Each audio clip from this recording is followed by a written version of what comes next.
नमस्कार, आप सभी का स्वागत है। हम लोग भारतीय राज व्यवस्था या इंडियन पॉलिटी पढ़ रहे हैं। इंडियन पॉलिटी, जैसा कि आपको पहले ही बताया जा चुका है कि भारतीय राज व्यवस्था किसी भी प्रतियोगी परीक्षा का एक महत्वपूर्ण भाग होता है, महत्वपूर्ण अंग होता है और इससे 15 से 20 प्रश्न अवश्य ही उस परीक्षा के प्रश्न पत्र में आते हैं। और ये प्रश्न अगर आपने कायदे से ठीक तरह से इन प्रश्नों का अगर आपने अभ्यास कर लिया, भारतीय राज व्यवस्था के अध्यायों का सही प्रकार से अध्ययन कर लिया और सही सामग्री के साथ अध्ययन कर लिया, तो आप ही बड़ी ही कुशलता से, बड़ी ही सहजता से करीब 90% प्रश्नों को सही हल करने में सफल हो जाते हैं। ठीक है, तो उसी कड़ी में एक छोटा सा प्रयास है कि आपकी सफलता में, आपके प्रयास में थोड़ा सा यह वीडियो लेक्चर भी सहायक हो। उसी की कड़ी में आगे बढ़ते हुए आज हम पढ़ेंगे केंद्र शासित प्रदेशों व राज्यों का उद्भव।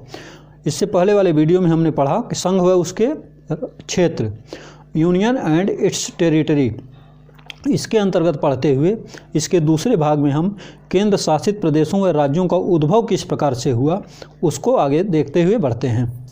चलिए आगे चलें। अब देखिए, केंद्र शासित प्रदेशों व राज्यों का उद्भव किस प्रकार से होता है। तो स्वतंत्रता के बाद जब आज़ादी मिल जाती है, जो देसी रियासतें थी, स्वतंत्रता के बाद देसी रियासतें, जैसे कि देखिए जब भारत को आज़ादी मिली उसमें कुछ प्रांत ब्रिटिश प्रांत थे और ब्रिटिश प्रांत और देसी रियासतें, ठीक है, मतलब दो क्षेत्र थे। एक क्षेत्र को ब्रिटिश भारत, जो ब्रिटिश शासन के पहले अधीन था, उसको ब्रिटिश भारत कहा जाता था, और दूसरा देसी रियासतें। ये देसी रियासतें भी राजा के शासन के अधीन थे, लेकिन ये ब्रिटिश राजशाही से संबद्ध थे, इसलिए इनको देसी रियासतें कहा जाता था। तो इन देसी रियासतों में से उस समय जो थे 552, कुल 552 देसी रियासतें थी। ठीक है, तो 552 देसी रियासतों में से देखिए किस प्रकार से उन देसी रियासतों का क्या भविष्य रहा, किस प्रकार से वे भारत में शामिल हुई या पाकिस्तान में शामिल हुई, उनका भविष्य किस प्रकार से तय हुआ, इसको हम देखने का प्रयास करते हैं। तो आज़ादी के समय भारत में राजनीतिक इकाई की दो श्रेणियाँ थीं। जब भारत आज़ाद हुआ उस समय राजनीतिक इकाई, जैसे राजनीतिक इकाई क्या होता है, जैसे एक देश हो गया, देश के अंतर्गत प्रांत हो गए या राज्य हो गया, राज्य के अंतर्गत कमिश्नरी क्षेत्र या मंडल होते हैं, फिर उसके अधीन जिला, जिला के नीचे फिर तहसील, परगना, इस तरह से क्षेत्र होते हैं। तो इनको राजनीतिक इकाई या पॉलिटिकल यूनिट्स कहा जाता है। तो आज़ादी के समय भारत में राजनीतिक इकाई की दो श्रेणियाँ थीं। राजनीतिक इकाई की दो श्रेणी, एक था ब्रिटिश भारत या ब्रिटिश प्रांत और दूसरी थी देसी रियासतें। ठीक है, और आगे बढ़ें। ब्रिटिश प्रांत जिन पर ब्रिटिश शासन का सीधा नियंत्रण था, ठीक है, और देसी रियासतें ये राजा के अधीन थीं, लेकिन ये ब्रिटिश राजशाही से संबद्ध थी। तो भारत व पाकिस्तान के निर्माण के बाद 14 और 15 अगस्त की मध्य रात्रि को भारत और पाकिस्तान की आज़ादी हो जाती है। भारत और पाकिस्तान दोनों स्वतंत्र देश घोषित हो जाते हैं। उसके बाद जब भारत व पाकिस्तान का निर्माण हो जाता है, तो निर्माण के बाद देसी रियासतों को 3 विकल्प दिया गया। देसी रियासतों को भारतीय स्वतंत्रता अधिनियम, भारतीय स्वतंत्रता अधिनियम 1947 के तहत, भारतीय स्वतंत्रता अधिनियम 1947 के तहत देसी रियासतों को 3 विकल्प दिया गया। 3 विकल्प कौन कौन से थे ये आपको याद रखना है। प्रश्न पूछ लिया जाएगा कि स्वतंत्रता के समय भारतीय स्वतंत्रता अधिनियम 1947 के माध्यम से देसी रियासतों को कौन कौन से 3 विकल्प दिए गए। तो पहला था विकल्प कि वे भारत में शामिल हो जाएं, दूसरा था कि पाकिस्तान में शामिल हो जाएं, और तीसरा विकल्प था कि न तो पाकिस्तान में शामिल हों न भारत में शामिल हों, वे स्वतंत्र रूप से रहें। ठीक है, ये 3 विकल्प उनको दिए गए थे। तो उस समय स्वतंत्रता के समय भारत में कुल 552 देसी रियासतें थी। 552 ये भारतीय क्षेत्र की बात हो रही है कि भारतीय क्षेत्र में 552 थी। पाकिस्तानी क्षेत्र की बात अब नहीं हो रही है, केवल भारतीय क्षेत्र में 552 देसी रियासतें थी। 549 देसी रियासतें भारत में शामिल हो गईं।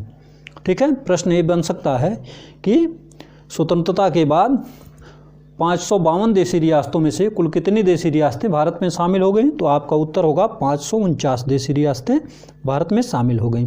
तो बची तीन कौन बची? शेष 3 में देखिए एक हैदराबाद बचती है, एक जूनागढ़ बचती है और एक कश्मीर। ये 3 देसी रियासतें बच जाती हैं। और इन 3 देसी रियासतों का किस प्रकार से विलय होता है या नहीं होता है, हम आगे इसको समझने का प्रयास करते हैं। देखिए, जब भारत आज़ाद हो गया तो जो अंतरिम कैबिनेट बनी उसमें सरदार वल्लभ भाई पटेल को गृह मंत्री बनाया गया था। तो सरदार वल्लभ भाई पटेल ने अपनी रणनीतिक कुशलता से इन 3 देसी रियासतों को भारत में शामिल कर लिया। तीनों देसी रियासतें अलग अलग कार्रवाई के द्वारा शामिल हुई भारत में। तो देखते हैं कि तीनों के लिए कौन कौन सी कार्रवाई हुई। तो हैदराबाद को पुलिस कार्यवाही के द्वारा जूनागढ़ में जनमत संग्रह कराया गया और जूनागढ़ की जनता ने भारत में शामिल होने का विकल्प चुना। तो जूनागढ़ को जनमत संग्रह के द्वारा भारत में शामिल कर लिया गया। और कश्मीर को विलय पत्र के द्वारा, कश्मीर के तत्कालीन शासक थे श्री हरि सिंह, इनके द्वारा भारत सरकार की बातचीत हुई और इन्होंने एक विलय पत्र के माध्यम से भारत में शामिल होना स्वीकार कर लिया। अब देखिए, देसी रियासतों का विलय हो गया। उसके बाद अब एक आयोग गठित किया जाता है, धर आयोग।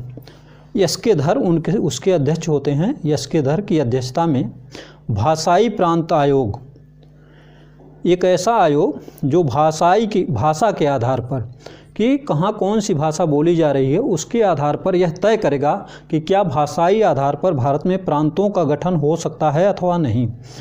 ठीक है, और इस पर रिपोर्ट देने के लिए 1948 में यस्केधर की अध्यक्षता में एक भाषाई प्रांत आयोग गठित किया जाता है। इस आयोग के द्वारा दिसंबर 1948 में अपनी रिपोर्ट सबमिट की जाती है, यानी अपनी रिपोर्ट यह आयोग 1948 में प्रस्तुत कर देता है। भाषाई आधार के बजाय प्रशासनिक सुविधा के आधार पर इस आयोग ने रिपोर्ट में कहा कि भाषाई आधार पर प्रांतों का गठन उचित नहीं है, यह उचित नहीं। ठीक है, इसने क्या कहा कि प्रशासनिक सुविधा के आधार पर प्रांतों का गठन किया जाना चाहिए। इससे आयोग की इस रिपोर्ट से असंतोष फैलता है। ठीक है, और असंतोष फैलने से एक दिसंबर 1948 में एक अन्य भाषाई प्रांत समिति गठित की जाती है। दिसंबर 1948 में एक अन्य भाषाई प्रांत समिति गठित की जाती है जिसको संक्षिप्त में जेवीपी समिति कहा जाता है। जेवीपी समिति का नाम समिति के 3 सदस्यों पंडित जवाहरलाल नेहरू, वी से वल्लभ भाई पटेल और पी से पट्टाभी सीतारमैया, इन तीनों के नामों के पहले अक्षर को लेकर के जेवीपी समिति बनाई गई। और इस समिति में देखिए जवाहरलाल नेहरू, सरदार वल्लभ भाई पटेल, पट्टाभी सीतारमैया 3 सदस्य थे। समिति ने अप्रैल 1919 में अपनी रिपोर्ट प्रस्तुत कर दी। और इस समिति की रिपोर्ट क्या होती है? इस समिति ने भी कहा कि भाषा के आधार पर राज्यों के पुनर्गठन को अस्वीकार किया, यानी कि भाषा के आधार पर राज्यों के गठन की अनुशंसा नहीं की इस समिति ने। फिर 1950 में संविधान में भारतीय संघ के राज्यों के 4 वर्ग बनाए गए। 1950 में जब इस समिति की अपनी रिपोर्ट आ गई कि भाषा के आधार पर राज्यों का पुनर्गठन नहीं होगा, तो 1950 में संविधान में भारतीय संघ के राज्यों के 4 वर्ग बनाए गए। ये 4 वर्ग देखिए, 4 वर्ग थे: भाग क, वर्ग क या भाग क, भाग ख, भाग ग एवं भाग घ। तो इनमें कुल राज्यों की संख्या तत्समय 29 थी, यानी 29 राज्य थे उस समय। भाग क में कुल 9 राज्य थे। कौन कौन देखिए, भाग क में असम, बिहार, बम्बई, मध्य प्रदेश, मद्रास, उड़ीसा, पंजाब, संयुक्त प्रांत और पश्चिम बंगाल। इस तरह से कुल 9 राज्य थे भाग क में। भाग ख में भी 9 राज्य थे। भाग ख में कौन कौन राज्य थे देखते हैं। हैदराबाद, जम्मू कश्मीर, मध्य भारत, मैसूर, पटियाला एवं पूर्वी पंजाब, यह एक में था। राजस्थान, सौराष्ट्र, त्रावणकोर और कोचीन एक साथ थे, और विंध्य प्रदेश। इस तरह से 1 2 3 4 5 6 7 8 9 राज्य भाग ख में भी थे। भाग ग में 10 राज्य थे। देखिए, ग में अजमेर, भोपाल, बिलासपुर, कूच बिहार, कुर्ग, दिल्ली, हिमाचल प्रदेश, कच्छ और मणिपुर एवं त्रिपुरा। इस तरह से कुल 10 राज्य जो थे ये भाग ग में थे। भाग घ में केवल एक राज्य था, अंडमान और निकोबार द्वीप समूह। इस तरह से 9 9 धन 10 धन 1, तो 10 1 11 9 20 9 29 राज्य कुल थे। ठीक है। अब देखिए उसके आगे क्या होता है 1953 में। ठीक है, उसी समय आंध्र प्रदेश में एक कांग्रेसी कार्यकर्ता पोट्टी श्रीरामुलु,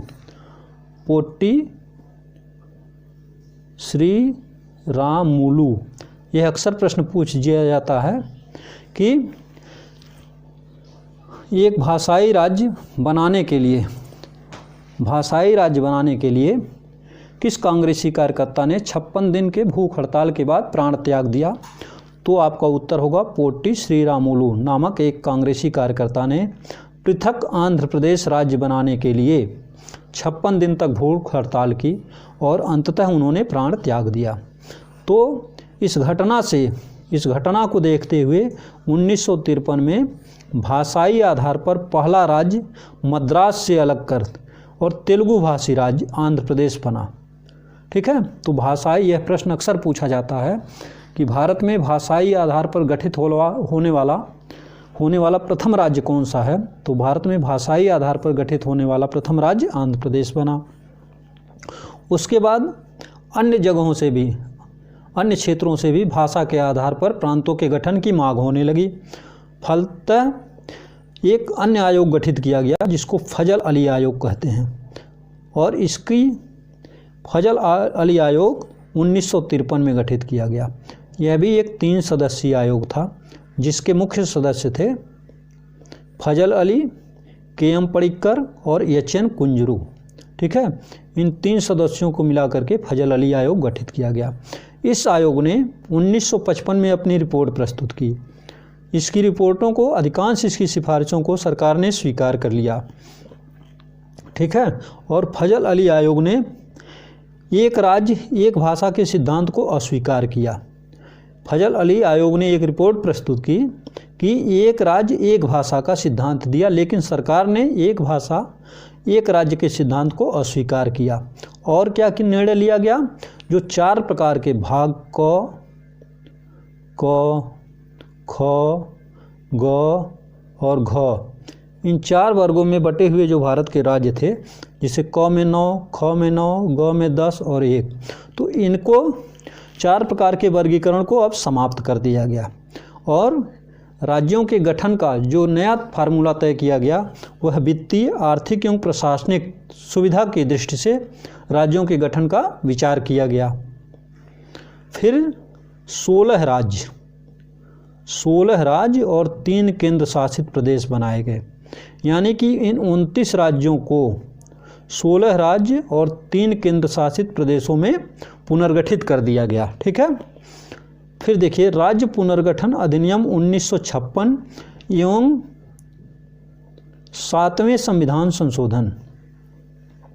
राज्य पुनर्गठन अधिनियम 1956 एवं 7वें संविधान संशोधन अधिनियम 1956 द्वारा भाग क एवं भाग ख, जो भाग क में 9 राज्य थे, भाग ख में 9 राज्य थे, इन राज्यों के बीच का अंतर समाप्त किया गया, इनके बीच की दूरी को समाप्त किया गया। ठीक है। और भाग ग को, जिसमें 10 राज्य थे, तो भाग ग को पूरी तरह से खत्म कर दिया गया। यानी भाग ग के राज्यों को या तो भाग क और ख में मिला लिया गया। ठीक है। अब आगे क्या होता है, 1 नवंबर 1956 को 14 राज्य पुनः पुनर्गठित किया गया। 14 राज्य और 6 केंद्र शासित प्रदेश बनाए गए। इससे पहले 16 राज्य और 3 केंद्र शासित प्रदेश, लेकिन अब 14 राज्य और 6 केंद्र शासित प्रदेश बना दिए गए। उसके बाद होता है, इन 14 राज्यों में कौन कौन राज्य शामिल हैं, इसको हम देख लेते हैं। तो आंध्र प्रदेश, असम 2, बिहार 3, बम्बई 4, जम्मू और कश्मीर 5, केरल 6, मध्य प्रदेश 7, मद्रास 8, मैसूर 9, उड़ीसा 10, पंजाब 11, राजस्थान 12, उत्तर प्रदेश 13 और पश्चिम बंगाल 14। इस तरह से 14 राज्य बनाए गए और 6 केंद्र शासित प्रदेश। ये कौन कौन से थे, अंडमान एवं निकोबार द्वीप समूह 1, दिल्ली 2, हिमाचल प्रदेश 3, लक्षद्वीप, मिनिकॉय और अमीन दीवी द्वीप समूह ये 4 हो गया, मणिपुर 5 और त्रिपुरा 6। इस तरह से 6 केंद्र शासित प्रदेश बनाए गए। अब देखिए 1956 के बाद कौन कौन से राज्य बने। 1956 के बाद बनाए गए नए राज्य व केंद्र शासित प्रदेश कौन कौन से हैं, इनको देख लेते हैं। तो महाराष्ट्र व गुजरात को बम्बई से 1960 में बम्बई को 2 भागों में बांटा गया, एक गुजराती भाषा बोलने वालों को और एक मराठी।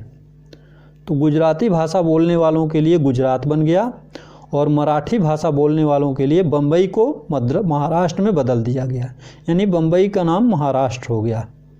ठीक है। इस तरह से बम्बई से अलग होकर के गुजरात भारत का 15वां राज्य बना। ठीक है। 10वें संविधान संशोधन अधिनियम 1961 द्वारा दादरा एवं नगर हवेली को संघ शासित क्षेत्र बनाया गया। अभी तक 6 केंद्र शासित प्रदेश और 14 राज्य थे, लेकिन अब 15वां राज्य गुजरात बन गया और 7वां केंद्र शासित प्रदेश दादरा नगर एवं हवेली हो गया। ठीक है। तो अब स्थिति क्या हो गई, 15 और 7 की हो गई। चलिए और आगे बढ़ते हैं। 1961 में 12वें संविधान संशोधन अधिनियम द्वारा 1962 द्वारा गोवा, दमन एवं दीव को केंद्र शासित प्रदेश बनाया गया। गोवा, दमन एवं दीव को केंद्र शासित प्रदेश बनाया गया। ठीक है। तो 15 राज्य और 7 केंद्र शासित प्रदेश पहले और गोवा, दमन और दीव अब 15 और 9 हो गए, यानी 15 केंद्र राज्य और 9 केंद्र शासित प्रदेश हो गए। फिर देखिए आगे 1987 में गोवा को पूर्ण राज्य का दर्जा दे दिया गया, यानी राज्यों की संख्या 15 से बढ़कर के 16 हो गई और केंद्र शासित प्रदेश अब 9 रह गए। ठीक है। आप समझते जाइएगा। दमन एवं दीव पृथक केंद्र शासित प्रदेश, ये गोवा दमन नहीं, यहाँ देखिए गोवा, दमन एवं दीव को एक साथ बनाया गया था, तो ये 8 रहेंगे। ठीक है। अब गोवा, दमन एवं दीव को पृथक केंद्र शासित प्रदेश बना दिया गया, यानी कि अब राज्यों की संख्या 16 और केंद्र शासित प्रदेशों की संख्या भी, केंद्र शासित प्रदेश की संख्या 8 ही रह गई। ठीक। 14वें संविधान संशोधन द्वारा केंद्र शासित प्रदेश, जो नागालैंड केंद्र शासित प्रदेश था, अब वो है 16वां राज्य बन जाता है। ठीक है। नागालैंड जो है ये 16वां राज्य बन जाता है।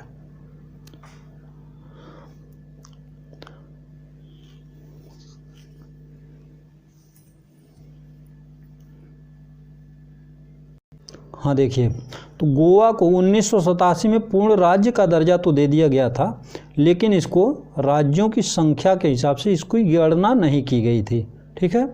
नागालैंड जो है, यह जो है 14वें संविधान संशोधन अधिनियम द्वारा भारत का 16वां राज्य बन जाता है। फिर आगे बढ़ते हुए 1966 में हम पहुंचते हैं। तो 1966 में पंजाब से अलग करके 17वां राज्य बनता है हरियाणा और एक केंद्र शासित प्रदेश बन जाता है चंडीगढ़। ठीक है, तो अभी तक 16 राज्य 8 केंद्र शासित प्रदेश थे। तो अब 16 से 17 राज्य हो गए। 17वां हरियाणा हो गया और केंद्र शासित प्रदेश एक और बढ़ गया, तो 8 1 9 चंडीगढ़ भी केंद्र शासित प्रदेश हो गया। यानी कि 16 राज्य और 9 केंद्र शासित प्रदेश हो जाते हैं। 1971 में हिमाचल प्रदेश को केंद्र शासित प्रदेश से उसका जो दर्जा था वो बढ़ा करके उसको पूर्ण राज्य बना दिया जाता है और यह 18वां पूर्ण राज्य बन जाता है। ठीक है, अब 18 पूर्ण राज्य हो गए और 9 केंद्र शासित प्रदेश हो गए। 1972 में क्या होता है? 1972 में मणिपुर को 19वां राज्य, त्रिपुरा को 20वां राज्य, मेघालय को 21वां राज्य बनाया जाता है। ठीक है, और असम से अलग 2 केंद्र शासित प्रदेश बनाए जाते हैं। असम को बांट करके अरुणाचल प्रदेश और मिजोरम, इन दोनों को केंद्र शासित प्रदेश बनाया जाता है। केंद्र शासित प्रदेश, तो अभी तक केंद्र शासित प्रदेश मेघालय तक हम पहुंचे थे। तो 21 और 9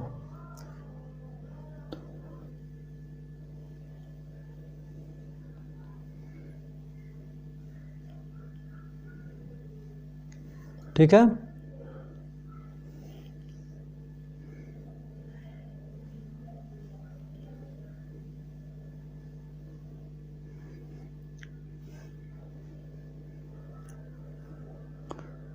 असम से अलग होकर के 2 केंद्र शासित प्रदेश बन जाते हैं। तो केंद्र शासित प्रदेशों की संख्या हो जाती है 11 और मेघालय तक आ गए हम 21वां राज्य।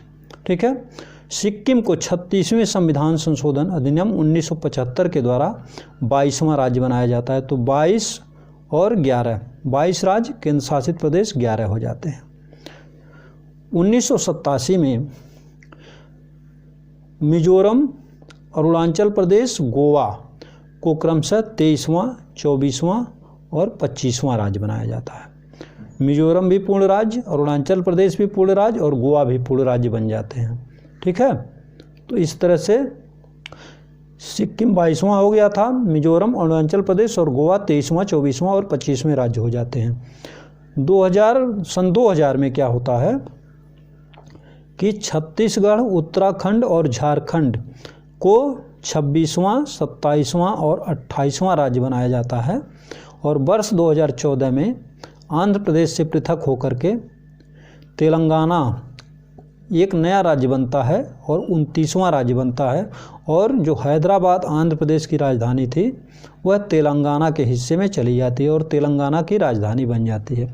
और तेलंगाना और आंध्र प्रदेश के बीच एक समझौता होता है जिसमें 10 वर्षों तक हैदराबाद को राजधानी दोनों प्रांतों की माना जाएगा। और अब आंध्र प्रदेश के लिए अमरावती में राजधानी बनाई जा रही है। इस तरह से 2019 में जम्मू कश्मीर का राज्य का दर्जा समाप्त कर दिया जाता है और इसे कश्मीर एवं लद्दाख 2 केंद्र शासित प्रदेशों में विभाजित कर दिया गया है। ठीक है, इस तरह से वर्तमान में कुल 28 राज्य व 8 केंद्र शासित प्रदेश भारत में हो जाते हैं। ठीक है, अब वर्तमान में 28 राज्य व 8 केंद्र शासित प्रदेश मौजूद हैं। ठीक है, इस तरह से हमने राज्यों और केंद्र शासित प्रदेशों का उद्भव किस प्रकार से हुआ, किस प्रकार से हम आरंभ से वर्तमान स्थिति तक पहुंच पाए हैं, इसको हमने समझने का प्रयास किया। आपसे निवेदन है चैनल को लाइक, शेयर, सब्सक्राइब करते हुए बेल आइकन दबाना बिल्कुल न भूलें। आपका दिन शुभ हो। धन्यवाद।